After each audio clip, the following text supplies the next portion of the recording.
along the way, Fiona Riddell got involved with Dr. Bakani. Dr. Bakani is probably the father of cardiology in Fiji, an amazing clinician. I had the privilege and the pleasure to be his registrar and work with him later as a colleague, So he also saw the need, but there was nobody here to start the service.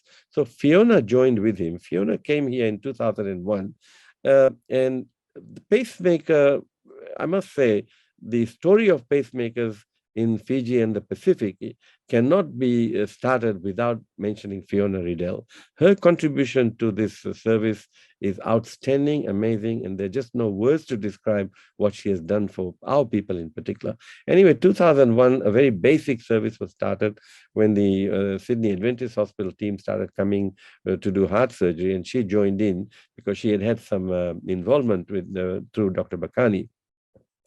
And then that was a great service. But on 7, 8 pacemakers were put in when the need has always been over 300 in this country.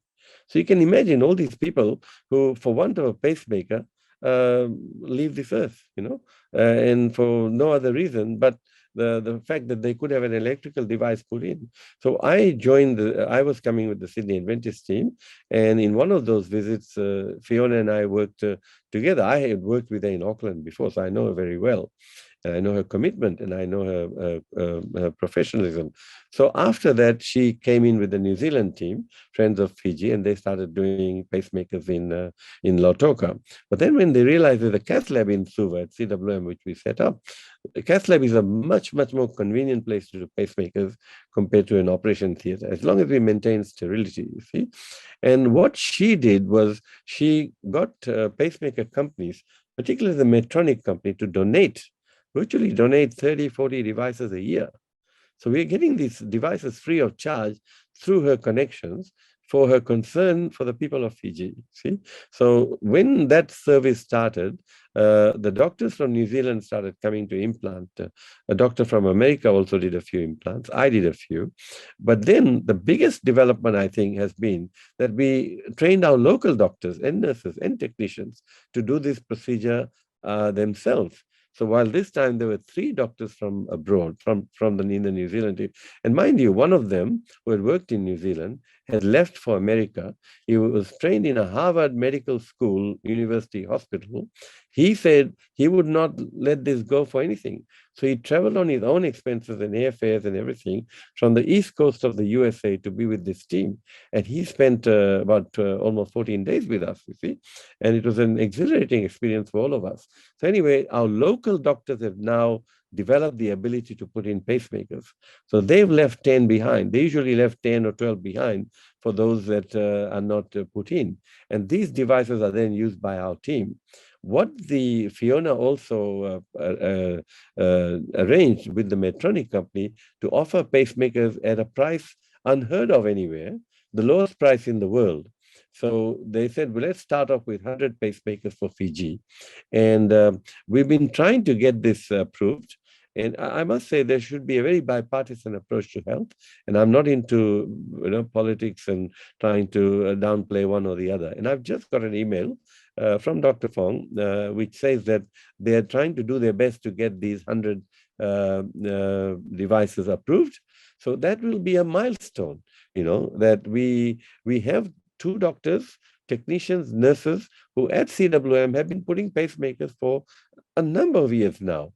And now we will have this device available to 100 more patients.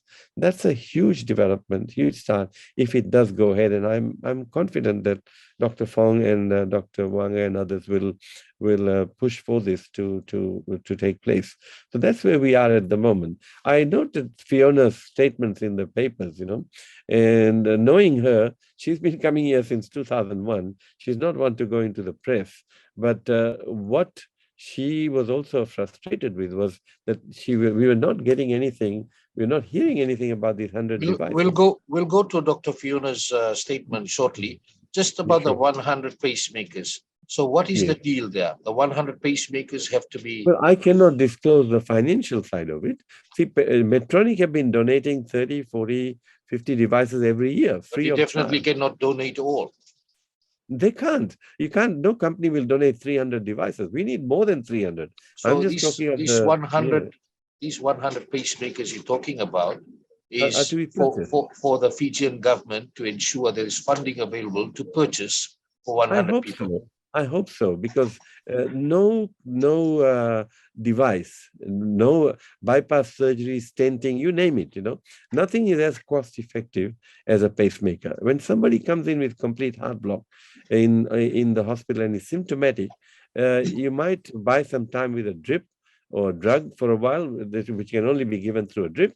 But once you take the drug off, that's the end. That's the end, you see. He might stabilize for a while, but that rhythm where the whole thing just stops will occur. And some of them are quite stable. They look well. And those people are not given the pacemaker because we don't have enough. And then they go away. But believe me, many of them will not be alive before 12 months are over.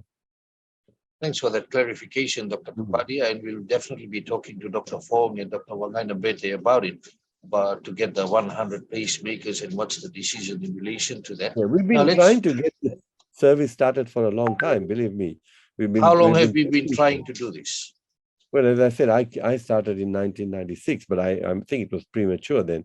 But we've been pushing for pacemakers. In 2017, I had a deal with the Medtronic company from Australia, because I work in Australia, and a very similar arrangement, And we had a meeting with the highest people in government, and I thought something was going to happen. But we can keep asking, and we can keep pushing.